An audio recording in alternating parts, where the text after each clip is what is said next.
Everyone, welcome to my mini blog. আজকে যাব দিদাকে আমার মাসির বাড়ি কালনাতে দিয়ে আসতে। টোটো আসবে অ্যারাউন্ড 3:30। দিদার গাড়িতে যেতে একটু প্রবলেম হয়, তাই খোলামেলার মধ্যে টোটো করেই যাওয়া আসা করে। এই যে আমি রেডি হয়ে গেছি, একটু পরেই বেরোবো।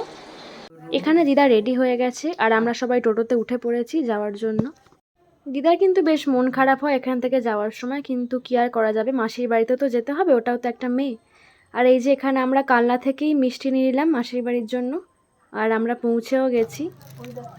এই যে ব্যাগ নিয়ে এখন আমার মা যাচ্ছে। মাসিমণির বাড়ি আসলেই মাসিমণি কিছু না কিছু খাওয়াবেই, তাই আমার জন্য নিয়ে এসছে মিক্স চাউমিন, আমি সেটাই এখানে বসে খাচ্ছিলাম। তারপর কিছুক্ষণ বসে গল্প করে আমরা বেরিয়ে গেলাম। দিদা এখানে আমাকে একটু আদর করে নিল। একটু তাড়াহুড়ো করেই বেরিয়েছি, কারণ যাওয়ার পথে আমাদের আরেকটা জায়গায় একটুখানি যাওয়ার কথা ছিল।